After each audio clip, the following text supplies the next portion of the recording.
بسم اللہ الرحمن الرحیم۔ السلام علیکم۔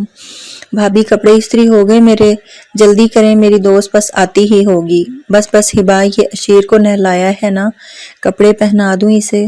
کیا اب تک نہیں کیے؟ رہنے دیں امی آپ ہی کر دیں۔ بھائی کیا ہو گیا تمہارے ہاتھوں کو؟ میں نے صبح سے ابو کے لیے کھچڑی بنانے کا کہا تھا، اس کی سخت جان روٹی سے دانت ٹوٹتے ہیں ان کے، لیکن وہ بیچارے تو انتظار کرتے کرتے ہی سو گئے۔ امی میں نے سب کی روٹیاں پہلے ہی بنا دی تھی، اشیر اپنے پاس سے اٹھنے ہی نہیں دے رہا تھا۔ بس بی بی یہ بچوں کے بہانے خوب ہی سنے ہیں، بچے کا بہانہ بنا کر سارا دن کمرے میں پڑی رہتی ہو۔ امی ایک آنسو آنکھ سے ٹپکا، مگر پھر بھی گھر بھر کے برتن دھوئے۔ شکر کیا کہ اشیر سو چکا تھا۔ شام کو سب کو چائے پیش کر کے جب کمرے میں جانے لگی تو سسر صاحب پائے لے آئے۔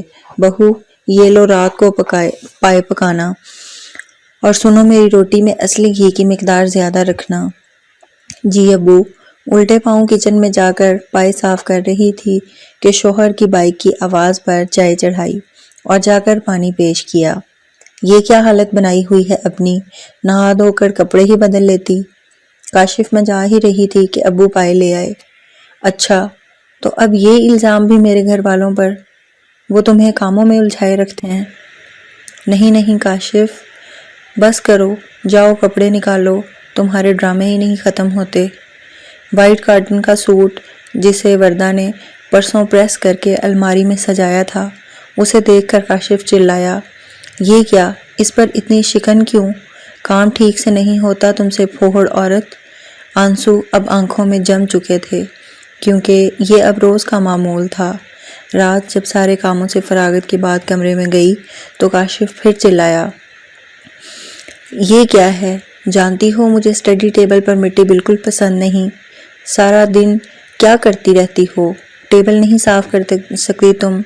اسٹڈی ٹیبل پر مٹی تلاش کرتا یہ بدبخت آدمی اس پر بیٹھ کر پڑھنے والی کتابوں سے کچھ نہ سیکھ سکا، اور یہ گھریلو لڑکی صبر کا دامن تھامے جنت میں گھر بنا گئی۔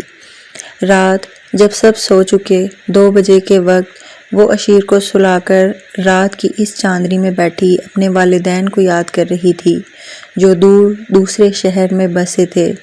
وہ بیٹی کی حالت سے ناواقف تھے، وہ نہیں جانتے تھے کہ جس بیٹی کو محنت محبت سے ہنسنا سکھایا تھا اسے کوئی بڑی آسانی سے بڑی جلدی رونا سکھا گیا۔ براہ کرم اپنی بیٹی کو بسا کر انہیں یوں بے آسرا نہ چھوڑ دیا کریں، اس کی ہر لمحہ خبر رکھا کریں۔ اللہ تعالیٰ ہر بہن بیٹی کے نصیب اچھے کرے اور ڈھیروں خوشیاں نصیب فرمائے، ثم آمین۔